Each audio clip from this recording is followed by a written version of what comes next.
first time running a meeting, so I'll probably need lots of help. So do we officially call the meeting to order? Is that how it's done? And then have anybody on Zoom?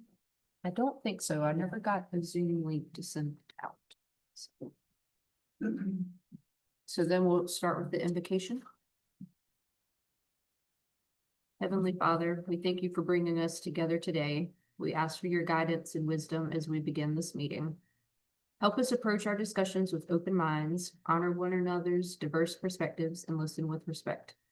Grant us the insight to discern what is truly important and the strength to make decisions that serve the best interest of our community. Amen. And then we'll do the Pledge of Allegiance.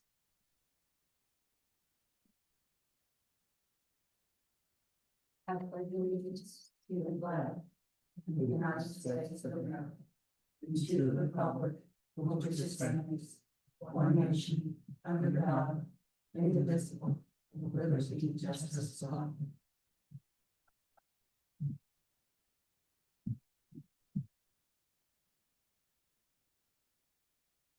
So our first agenda item is approval of the minutes from our previous meeting on July 4th. Do you need any discussion about the minutes? Make a motion, we approve the minutes. Second. A second. Thank you. All in favor? Aye. And all opposed?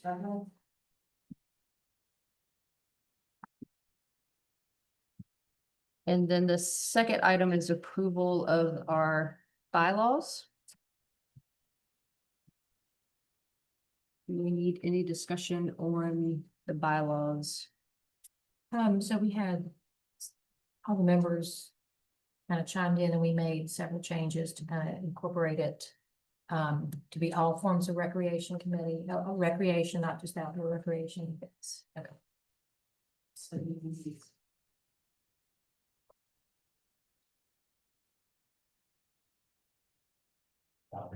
going on. Wow.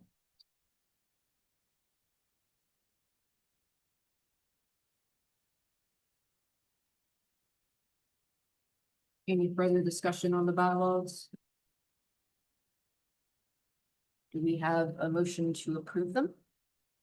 I'll move. Thank you. second. Second, all in favor? Aye. Aye. And all opposed? I think we've done that one. So our third agenda item is a staff update, and we just thought this would be a good opportunity for the town representative to kind of share some ideas, things they're working on, and ways that we as a board can support their efforts. So, Sean. All right. So here, just so it's easier to hear on the recording. All right. Well, I'd like to start off by saying I hope everybody's having a good evening tonight. Certainly good to see everybody. I did have a question, Madam Chairman. If we could go back just a little bit. I wasn't aware, I didn't see it in here, but I promised an update about the Zoom conversation Right. at the last meeting, and I wasn't sure if it was in the bylaws or not. Having just adopted those, I didn't want that to happen before we could have a conversation about it at the very least. Is that regarding attendance and not voting or? Right, basically conducting a virtual meeting in the absence of a meeting in person. You're right, Sean. In Article 3, it does say meetings will offer both a face-to-face option and a Zoom option. Okay. I'm glad you mentioned that. Okay, if I could just give the board a brief update on some of the information that I've been able to find out. And some of the information I have not been able to find out, or lack thereof. I can tell you that staff and I spent some time, a considerable amount of time, as it turned out, as one question led to another.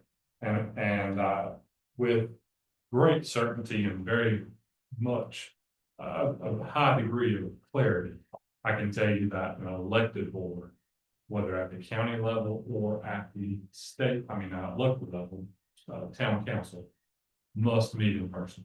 the statutes are very clear. Where the statutes are not clear are advisory boards, subcommittees, and anything that does not have statutory regulations.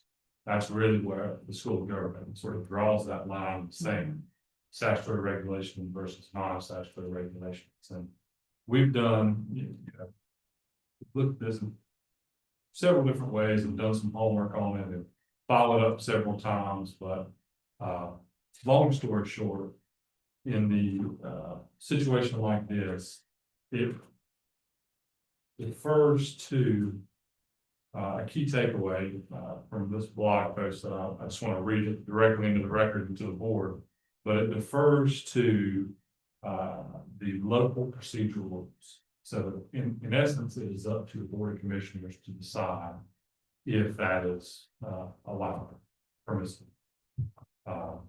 And it goes on to say the appointed boards rely on section 143-318.13 as a source of authority. That general statute I just read is getting back to open meeting law, and that's the subsection that deals with electronic meetings, specifically quote unquote electronic. They likely need to provide the public with a way to establish, or excuse me, to access a remote meeting, in other words, make the link public and make sure that there's rules of procedure for the meeting that's run. Then it goes on to say section 143-318.13 also requires providing a location and a safe harbor approach. That would be to provide a physical location for the public to join the remote meeting as a group. But again, it ends on basically stating, I think the takeaway from the line is certain if you want to have it in your bylaws and recommend your bylaws as you've done for adoption by the board of commissioners, it will ultimately come down to the commissioner decision. Are there any, we're not the only advisory board, right? No. Well, what are they doing? The planning board has statutory requirements, so that gets back to my initial point. Right. That's where we excluded from this conversation. There's also an aspect that deals with like quasi judicial public hearings. That type of public hearing just can't be conducted virtually. The way the statutes interpret that is basically a court session at the local government level. So for those reasons and others, the planning board should exclude from that conversation. The water quality board, I'm not sure it's going to. No, we did not. But they would be in the same conversation. So it's just these two boards and it's just now coming up. And what is our quorum? 1/3. So we have a quorum. My concern is that I believe if I counted correctly, 4 of the 7 of us do not live here permanently. So even though, I mean, I'll speak for myself, I'm gonna make an effort to be here on the nights we have meetings. You never know when you get that emergency call and you're just not able to, plans fall through. So I think having the Zoom option would be beneficial if the town would support that. Particularly since we meet monthly year round, right? And I think it's gonna be challenging in the winter months. You know, I think we will have better participation if we can have a Zoom option. To do that year round. If it was only met quarterly, then it'd be a little different, but we want to continue this monthly. And if I may, I think the code of ordinances that were adopted said you must meet quarterly, you could meet, more than. Okay. So there is an option. I know the planning board, for instance, sometimes will not meet during the summer months, primarily business leaders, business owners, and their schedule won't allow it. So we meet as needed during those summer months, just for information. So if we decide at some point we want to meet every other month, Right. we would have to revise our bylaws. You could revise the bylaws, Could. but also certainly, I wasn't able to read the bylaw draft, and I apologize for that, but So yes, as long as it's not written where it says you will meet every month. it does say that. Yeah. So we'd have to revise our bylaws to change that. What do you need from us? Do you need a request, a recommendation, or do we? Well, I think if you're recommending to adopt the bylaws, then that's sufficient in terms of getting it on our agenda at the board of commissioner level. And I do want to say too, I was just thinking about everything in context here. The school government's pretty clear with one regard. If there is uncertainty, follow the most restrictive rule, and that keeps you out of trouble. So that's where some of this is also headed. From a staff recommendation, that is the staff recommendation. Now that certainly doesn't mean board of commissioners can't make their own choice. It also does state follow local laws in this situation. At least that's sort of the guidelines. There's some court cases that have come out, but nothing dealing with an advisory board or again, a board that has non-statutory requirements. And I do think that's a great role for the board of commissioner liaison to take your feedback back to the board of commissioners during that conversation and hopefully reach a decision. So the email I sent you, Madam Chairman, it was, so we have that decision pretty much keep operating in-person meetings. And then the follow-up point I wanted to make was we could certainly provide Zoom links to board members that cannot be here. They just would not have a vote in the type of recommendation as it stands currently. They would be counted for the board. Right. It's really more the quorum issue that I'm mostly concerned about. I mean, obviously, I would still, you know, if they're able to watch remotely, that's also great, but So that's not an option. They can Zoom and vote. That's, Correct. okay, They would not be counted for the quorum and not be eligible. okay. Sean, if we make a recommendation in Article 3, Section 2, which says meetings will offer both a face-to-face option and a Zoom option. If we were to make a recommendation tonight, can we make a recommendation tonight to modify that and ask that, that if a quorum is represented via a Zoom call and face-to-face presence, that we have a quorum? I mean, is this the time to do that, or do we need to have these bylaws approved as they are drafted now and then amend the bylaws, I guess is what I'm asking. I think my answer to that would be it's up to the board's pleasure. However, having said that, you certainly could make a motion to, you have to make a motion to track the motion you just made, and I apologize for that procedural. However, you certainly could make a motion to amend your bylaws with this context. And then that would be the board commission. Consider whatever the motion was that was voted on, the recommendation, that's ultimately what the board commission would consider.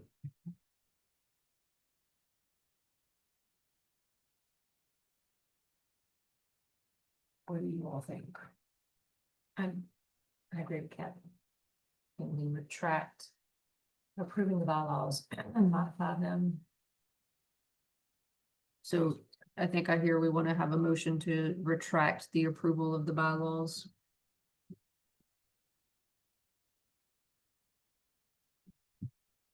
And you said have meetings will offer face-to-face option and a Zoom option, and then the Zoom option would count towards quorum? How's the best way to word that? There's a big difference there. And I was just thinking, I want to make sure I get it right, but I won't, of course, let y'all work with the recommendation before I ask any follow-up questions. I think that's up to the board's pleasure, but what I would say is have a quorum in person and then there are members attending online, maybe voting. I think that's a different conversation than members online count for the quorum. Does that make sense? In other words, if you establish a quorum in person, and then you may have a member that attends virtually, if they're not able to be here. It's just different, it's a different request than everybody that's here and online will be counted for the quorum. Because then you get into, is there every one person here and 5 people, 6 people online? That's what. That's a good point. I mean, we want people to be here in as much as they can, of course.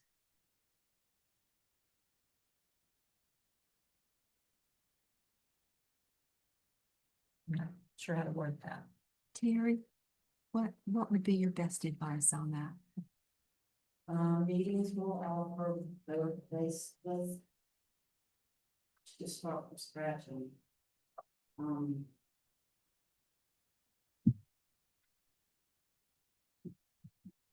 Meetings. I'll tell you, everyone, word.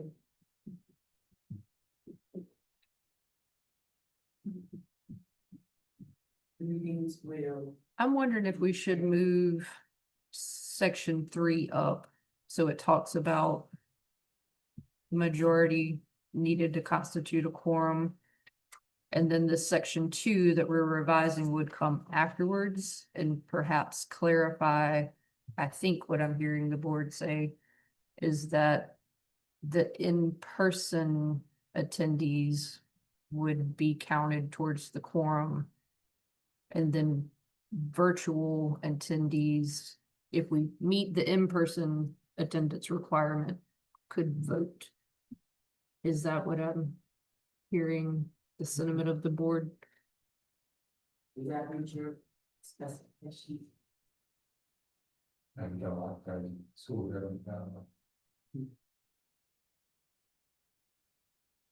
government. Well, let's ask that, meetings are in person with a Zoom option. You see what I said? And I would say, to your point, Madam Chair, I think establishing a quorum may be starting, if you're gonna make a revision. Because I think it's written that way now. Just says meetings will offer both face-to-face option and Zoom option.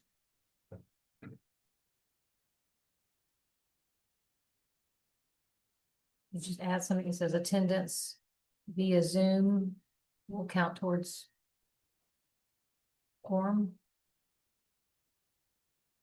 And those attending electronically may not vote, just. It counts towards quorum, but you can't vote, because if that's a no deal, if if there's no flexibility with that.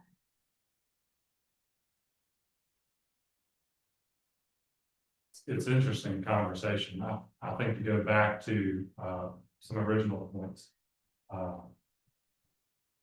School government recommends anybody online currently is not eligible for voting or participation. Well, I think there is some question, conversation depending on the topic, but generally speaking, they say if you're online, listen to me, but you're not part of it. That makes sense. Again, they do say when it's not present for statutory requirements, the board of commissioners, the governing body, does have the freedom as it stands now to be able to make those decisions. So I would encourage the board to request what you're interested in. Board of commissioners may say, it's a great idea. They may say, we do not think that's a great idea. That part I can't speak to, but from a staff recommendation, I can only echo the thoughts of the school government following the most restrictive, essentially, and then providing the context that I gave you, and then letting the board of commissioners have a conversation.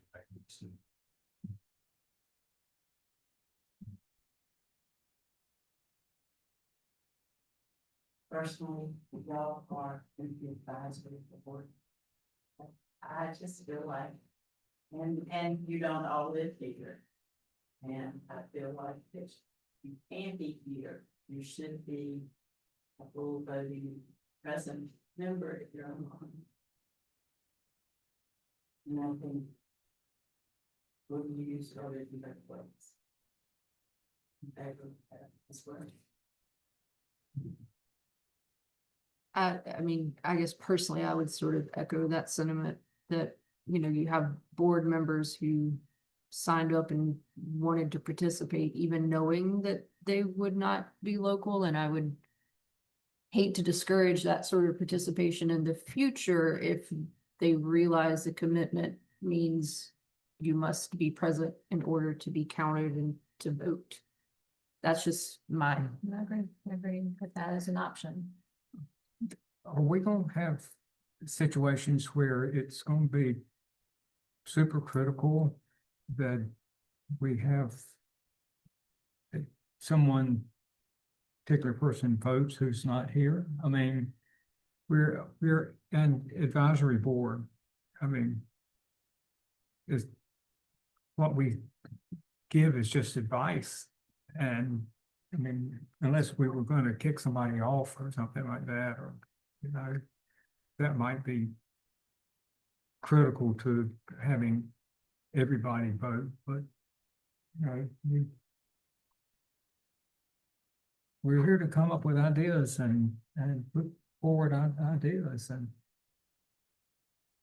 Well, I mean, I totally agree with you. The only thing is, we have to approve an agenda, we have to approve minutes, and Mhm. we have to have approvals to have a meeting. Right, we'd have to have a quorum. Right, Yeah, but once we have a quorum, we can,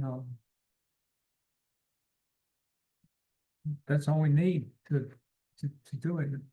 Not that everybody's vote isn't important, but that. It might be hard to achieve a quorum in December and January. Right.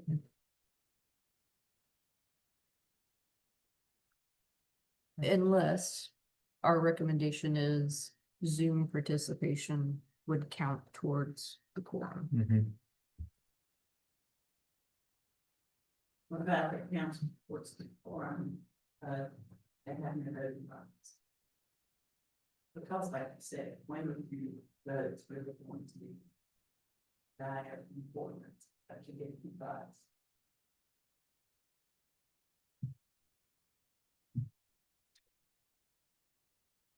Oh, What if we just do how we think we want to do it, and if that's not satisfactory, somebody will tell us. true. I think we're having a hard time coming to what our recommendation would be though, Yeah. so. I do feel like I'm overwhelmingly here, Zoom should be an option. So then we just have to decide the Zoom participants. How are we counting them? Are we counting them towards quorum? And then secondarily, do they or do they not get to vote? I think we request that, and if the commissioners deny it, then we'll revisit that, but I think we all kind of want that, if it. As long as it's not prohibited, if it's up to them, let's try it. Okay. And will you, did you say also you offer the Zoom to the public, so anybody can come and observe, just like they could here? Okay, That is certainly something that statutes are clear. yes. If it's a virtual meeting, it has to be. I mean, personally, I think that could be, recreation would benefit everyone who comes to the lake. So we could capture some of the people who come in the summer and maybe aren't here, like you said, during December to participate in person. So could just be another way to get more feedback.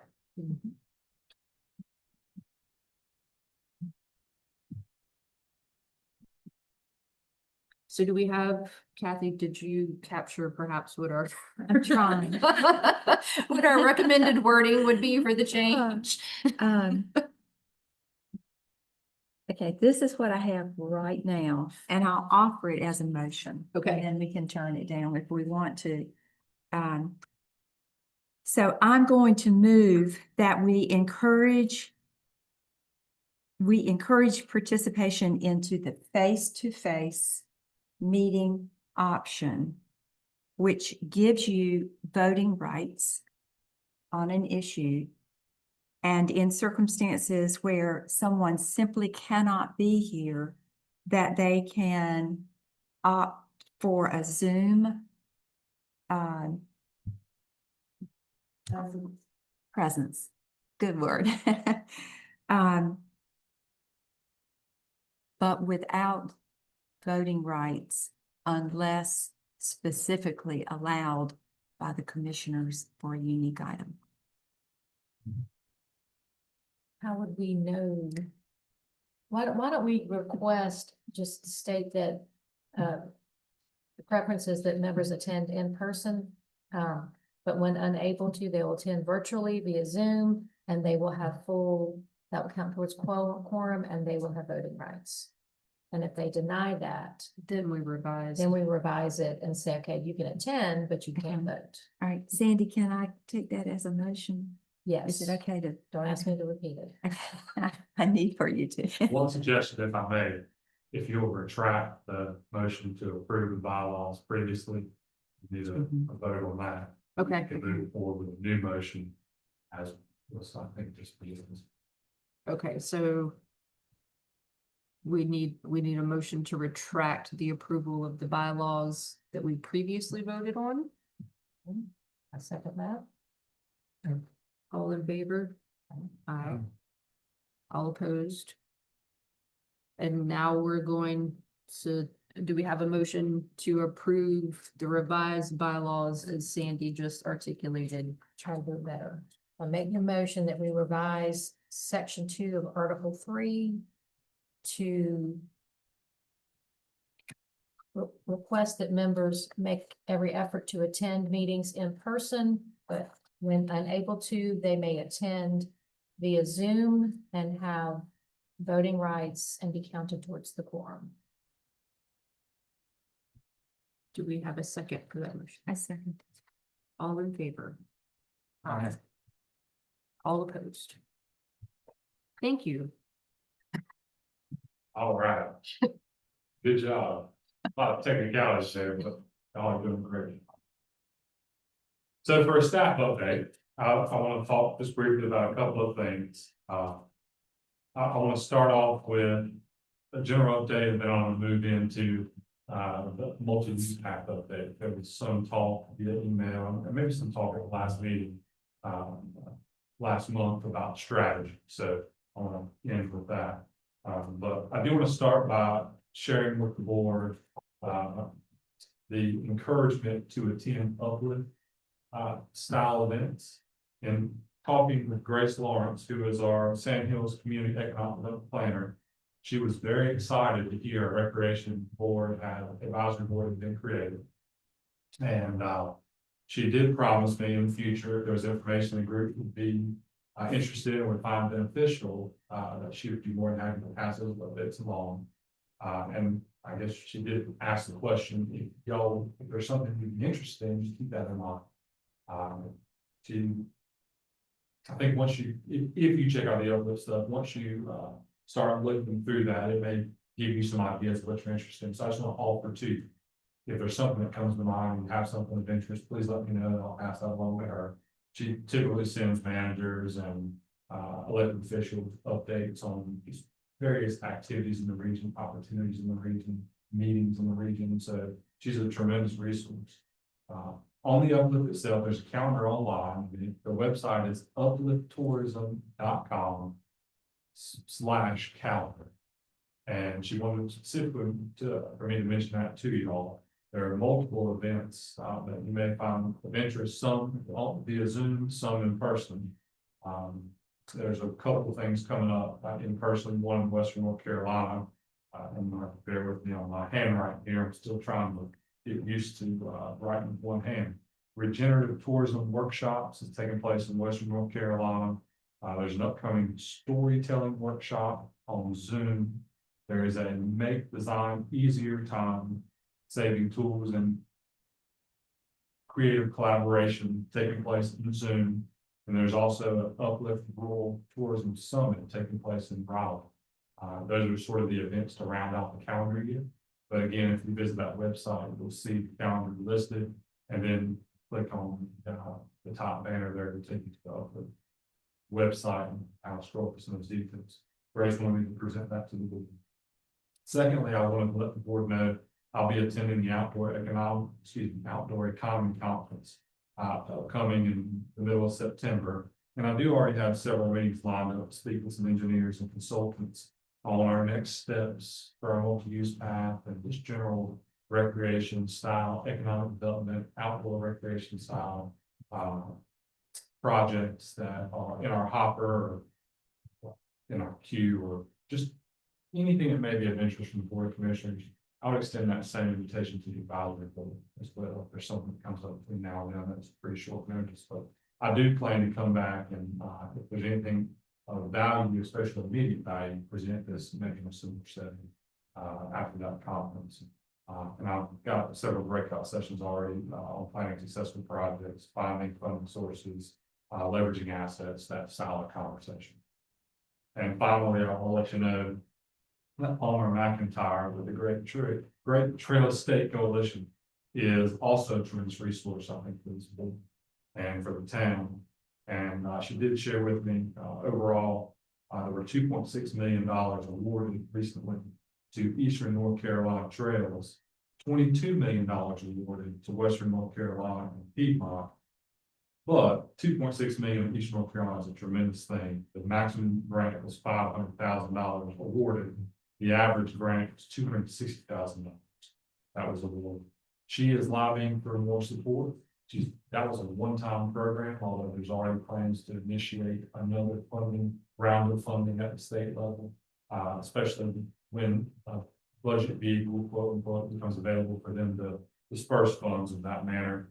And I'll tell you, the town's lobbyist, through government electus affairs, electus government affairs, is also working in that conversation and is linked up with some of the lobbying going on with our Great Trail State Coalition, just to have White Lake's voice be captured in that conversation.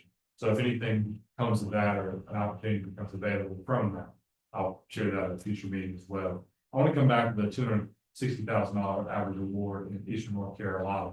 I did spend some time speaking with one of the engineers specifically. The town of White Lake has 3 on-call engineering agreements in place currently. It gives us the opportunity to have conversations like this without having to go basically start at square one and go through the process, if you will. So in talking to one of them, Willow Drive Now, being an engineering firm, they have looked at our phase 2 and our phase 3 quote unquote shovel ready project, construction ready project that we previously had. I say previously had because there was an element of a boardwalk that was needed across the wetlands portion, that being right beside Turtle Cove, in between Turtle Cove and the marina. Of course, the NC State design plan that their team put together helped us present a plan that did not require, or we think that will not require the boardwalk as part of that wetlands area. So I asked Willow Drive Mail if they would look at our phase 2 and phase 3 projects again, because that's the closest thing we have to a shovel ready project. And the numbers they came up with essentially were, if we were to move forward with the entire project, I know it's a little bit complex, but phase 2 and phase 3 combined. If we move forward to that full project, that being from Turtle Cove all the way to Scottsdale, Okay. it would be, generally speaking, $400,000 to construct that property. And I want to put that in context because the boardwalk going from Turtle Cove to the marina was $1.2 billion. Right. So there's a significant savings taking place there. If we were to break it out into that, keep phase 2 and phase 3. Again, that being Turtle Cove to the marina, and then the marina to Scottsdale, phase 2, and phase 3. You're looking at roughly $250,000 per phase if you did it individually. There's permitting costs, engineering costs. There's a couple of static line items that are captured in the project. Did it together that you would not have to pay for separately. That's where that difference in cost is coming from. So I wanted to give the board some idea, especially if we're looking at strategy moving forward for different funding sources that are available. The context of dollars, like for instance, if we were looking at something like the RTP grant, max of grant worth $100,000, one of these projects may not fit that. But if we found a planning grant, or if we find another type of grant that would have $100,000 or something to that effect, we could design the path or continue working on the NC State plan to complete our map. So there's a couple of different ways we go, and certainly I don't think we're prepared to make any type of strategy decision tonight. But as this staff update, I just wanted to share that with you so you can start thinking about what might make sense, or you can have conversations with some of your contacts or relationships that you built and get advice, and maybe collectively by the end of the year or even sooner, we could have a strategy in place that we're all working towards. And that will position us potentially for a spring funding cycle to submit applications. Having said that, that's the extent of my staff update. Happy to answer any questions if there are any. Can I add some things to what you said? Sure. Right, uplift resources, if you go to the website, they have archived all of the webinars they've done. It's a 2-year program, it ends in December. But I feel sure they'll leave all the resources up for us to continue looking at. They've got some really good ones, they'll teach you how to use Canva, they'll teach you how to use Wix, the websites. There's a lot of good stuff there. And they do a lot of trails. I'm trying to think what. Remember the name of their trails program. Let's see. You can look at the agenda of the Outdoor Recreation Conference. Last time I looked, it's not up yet, but before it goes, if there's a session that you think is particular for y'all, I mean, if we can't go, you can talk to somebody who does go to get resources. And that agenda is published. I was actually looking at it, they did have that published. They did have sort of like a placeholder there for a while. Yeah. Where Did they do we find- record any of? Where do we find that? I think if you'll Google outdoor conference NC, I think that's Outdoor NC. outdoor NC conference. And do they record any of the set? I mean, I just know sometimes they record. It's a good question. I can ask that while I'm up there. I don't know the answer. Okay, Terry Dennison and I are both going to Blood County, so.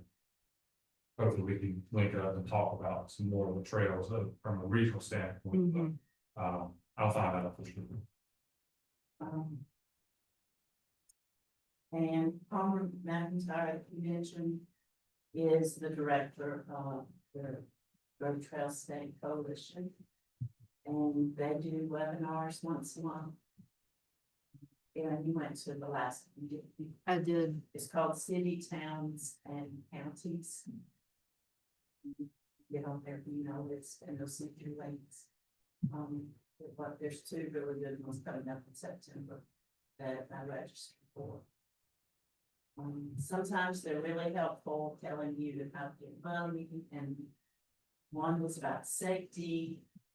For example, you need mile markers, so if something happens to someone and they have to call for emergency situation, they know where they are and they can tell you, or things like that. I learned from those webinars. And Grace is a good resource. She sent it, once a week. With a lot of stuff in it. But check out the Mountain to Sea Trail, East Coast Greenway, Uplift, Great Trail State Coalition, all those things are good resources. I'm glad you mentioned Palmer's webinars. That is a great resource. And sometimes there's a very small group. And of course, you don't be asking questions too. So just wanted to mention that's great. She started archiving those too. You can find those on the site. On the Great Trail State Coalition site. Good. Thank you. I mean, I think that was one of our interests, was just kind of hearing some ways that we can engage and support your efforts. So moving to new business, this item is not necessarily on the agenda because this happened very recently, but I wanted to kind of piggyback off what Sean was talking about. So I was able to meet today briefly with Adam, who worked on the core grant that completed the conceptual design around the trail, as well with Grace Lawrence from Commerce, just to kind of get their ideas on next steps. And I think Adam had previously been looking at sort of a next step grant that for various reasons just didn't work out. But they echoed a lot of what we just talked about. Specifically, they thought that there's a DOT, I think it's the mobility grant, that they thought would be a good one because it does specifically address planning, construction. And then the other piece of advice they gave us, which I think is perhaps relevant to our Zoom discussion earlier, was for, I'm going to say us broadly, not just the board, but also as the town, to get to know our DOT representatives for the region and when it's appropriate in a meeting, if we're talking about the multi-use trail, to invite them, and especially if they could listen in by Zoom, because that only lets them become more aware of the work and the interest, and then they're already familiar at the point where we do go and apply for a grant. They're, kind of already, they've heard the homework behind it, I guess. So I just wanted to share those takeaways from that meeting. And then Grace also sent another list of like, here's some grant opportunities, which I have not had a chance to forward out to the group, but I will be sure to do that so everyone has that as well. Because if nothing else, I think we can help support the town in terms of these opportunities are coming up. Something is opened, and just making sure we're kind of all on the same page. And if there's anything that we can do to support those efforts, obviously, other than letting us know about deadlines, let us know. So that was that update. At the last meeting, we also talked about the Great Trail State Day that's coming up on October 18th. And there has been a suggestion that perhaps our board would want to partner with the White Lake Friends to host a scavenger hunt around the lake. So I wanted to put that out as an opportunity and see if there was any interest from us in doing that. And I'm gonna, is that something we can do as a board? Okay. So what would that entail if we partner with them? I actually haven't heard from the White Lakes Friends group to see how far along they are in planning. Do you know, Terry? We just voice the idea. Okay. I think the plan is to post educational things. Teaching about flora and fauna, because that's a big focus of the White Lake Friends. So they would walk down the trail and read about turtles, what kind of turtles we have at White Lake. And then answer some kind of question or take a picture of something. I looked into Goose Chase, but it's $300 for the day. So it's very less. Yep. I was thinking the town gave White Lake Friends chalk last year, so one of the stations that they would do some kind of sidewalk park. Their favorite view of White Lake, or their favorite thing about White Lake, something like that. And we were thinking of doing it on the sidewalk on White Lake Drive this year. We did it on the trail last year. But we thought maybe if it was on the sidewalk over here, it would be more.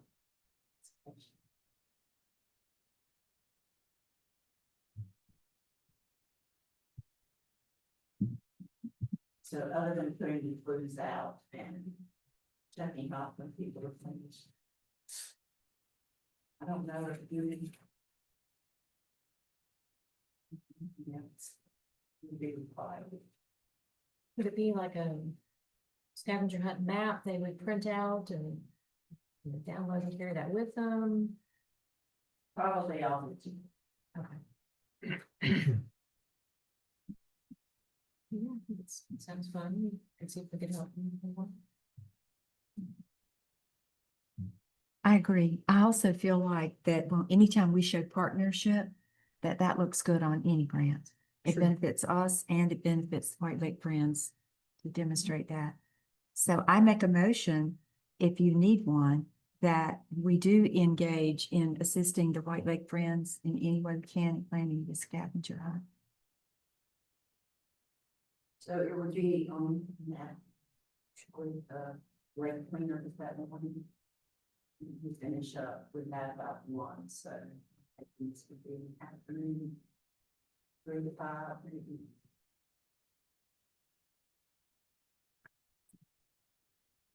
Do we need a second to approve the motion? To participate? Second. We have a second. All in favor? All opposed? Okay. The other thing I felt like I heard from our previous meeting, so obviously we've got our long-term goal of working on the multi-use trail, and I heard some other things, maybe pickleball. There were some great ideas thrown out. But I also felt like I heard there were maybe some short-term goals that we could achieve. We talked about some of the things that I'm remembering were yoga, bike rides. And those don't necessarily require an investment of facilities right away.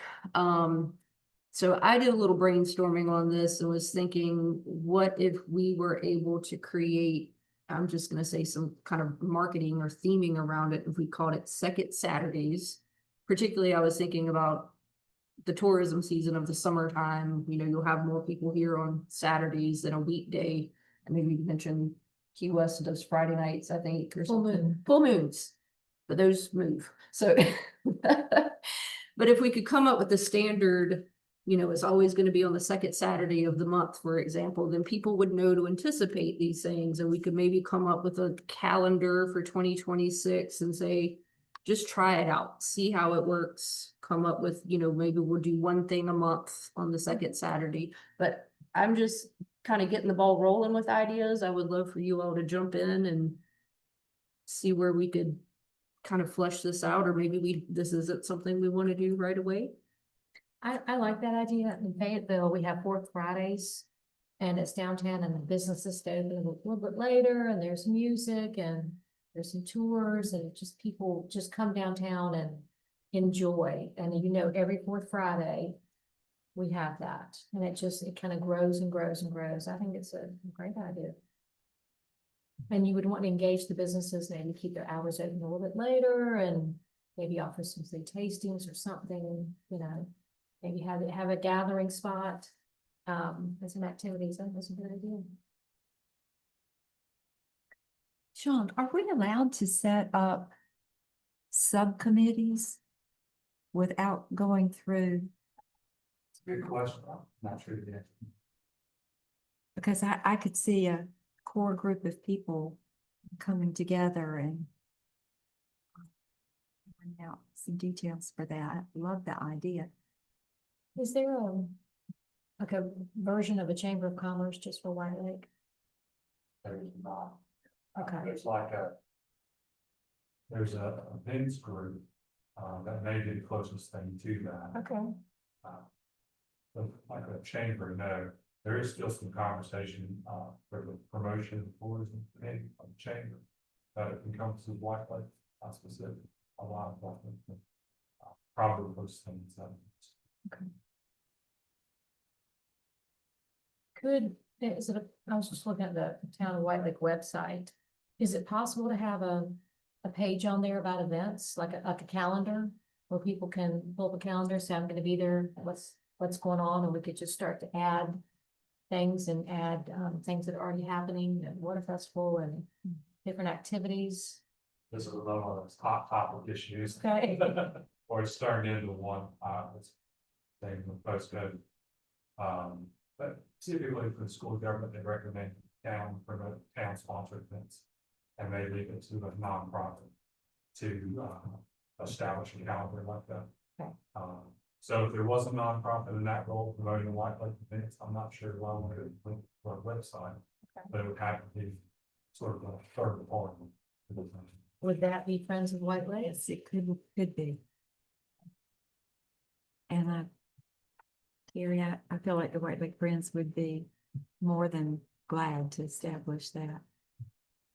I don't mean to speak without that board being here, but we could certainly talk about it in an upcoming meeting.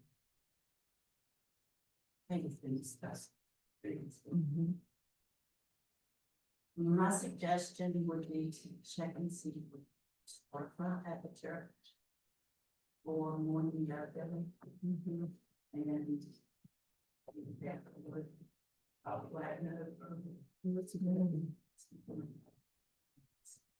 Great.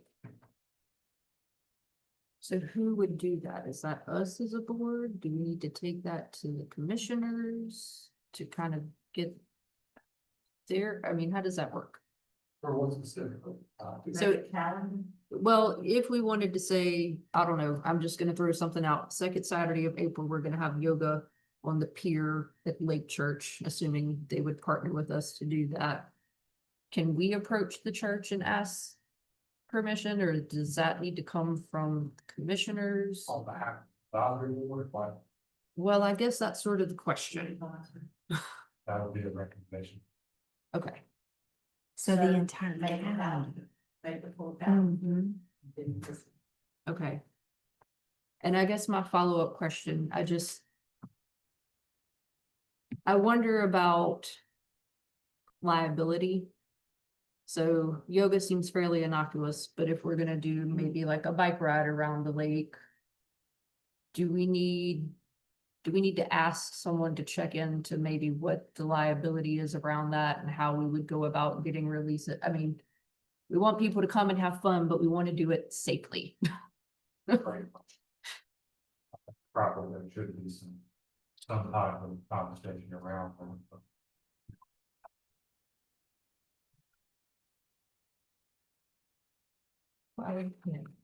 I know like with yoga, you'd want a certified instructor and they would want this space to sign a liability with. And so maybe if we just engage these different folks, I don't think we want to take on all these events to run them. But if we could, connect with a certified yoga instructor, I know like in my church, we have one that comes to church, does yoga, everybody pays $5 a class directly to the instructor. They take care of the waivers and all of that. I think that's a good point, because I'm sort of thinking out loud, but for the town sponsored events that we do have, with the July fireworks and water festival, those are run by other nonprofits or other types of agencies. Organizations, probably a better word, and we sponsor with them and contribute financially towards them. But I think they carry individual type of event liability insurance and things of that nature. So that's a good point in terms of who's running it. And maybe a partnership with us different, takes on different approach than running it.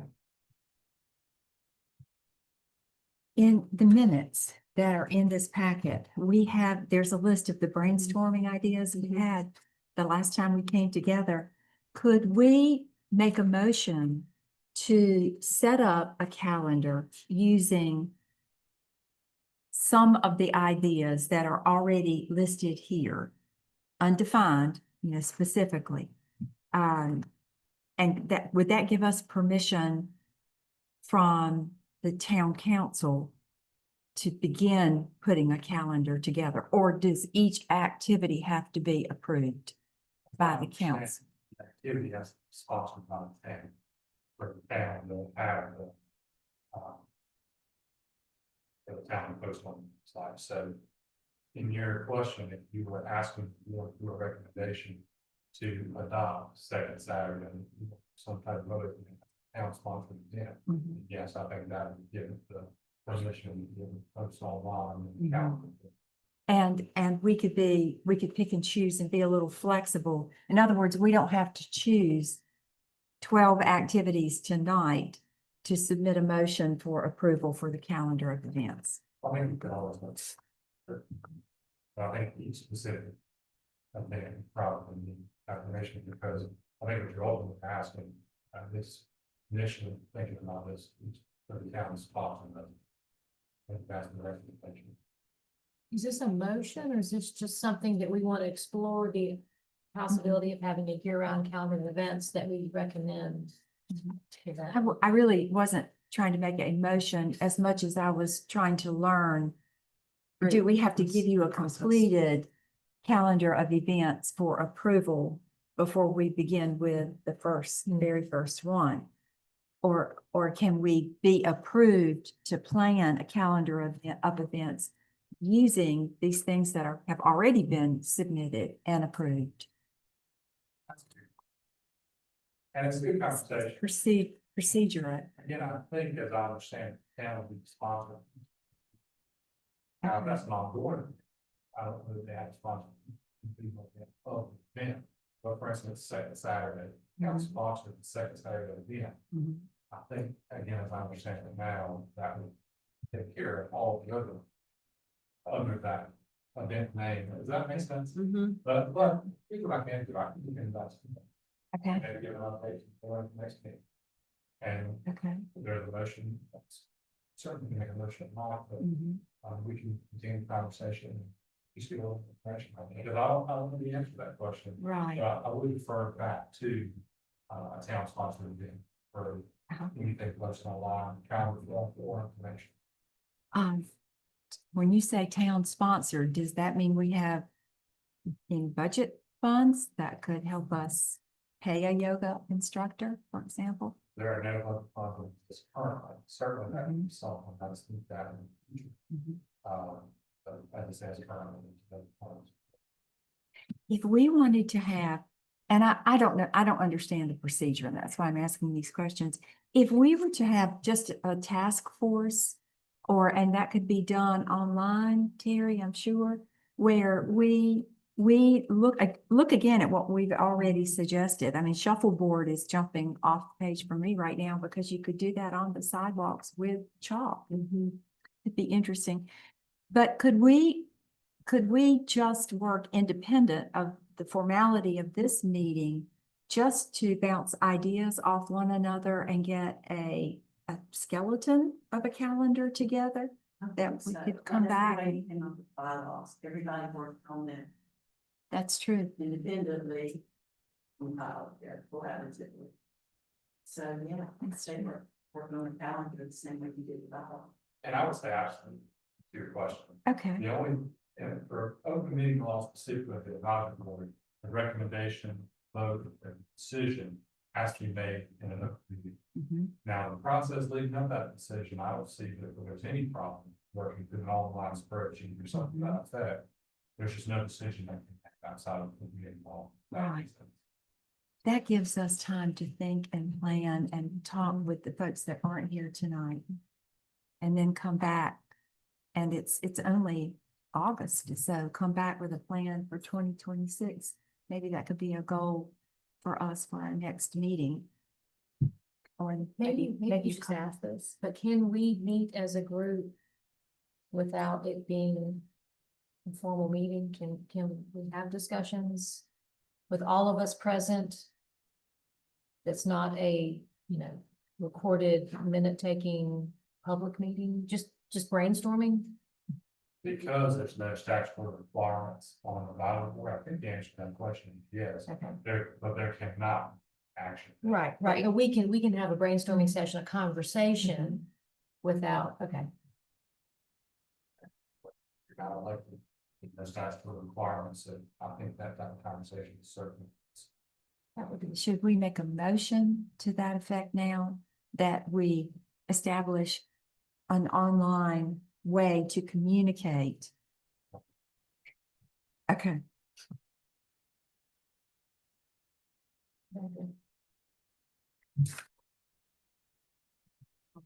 Any other new business that did not make it onto the agenda? And now I guess we can offer an open forum to the public who wishes to speak about. No. No, our movers and shakers, and I appreciate it. Okay, seeing no one coming forward, do we have a motion to adjourn tonight? May I read one more email? Sure. This just in from Mary, the DNT guy that took Ken Clark's place.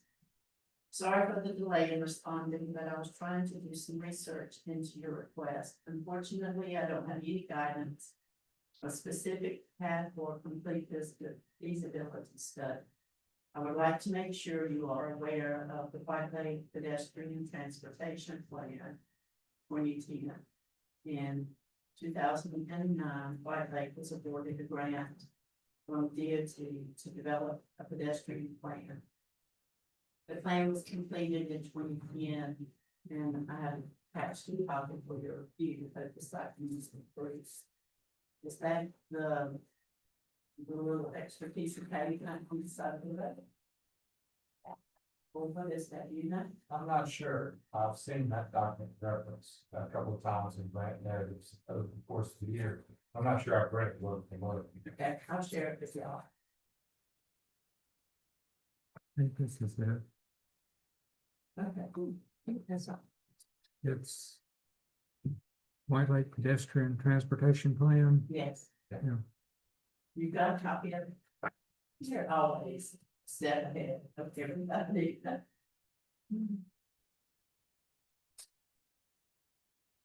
Okay, and on that final note, do we have a motion to adjourn? So moved. Second? A second. All in favor? All right. Aye.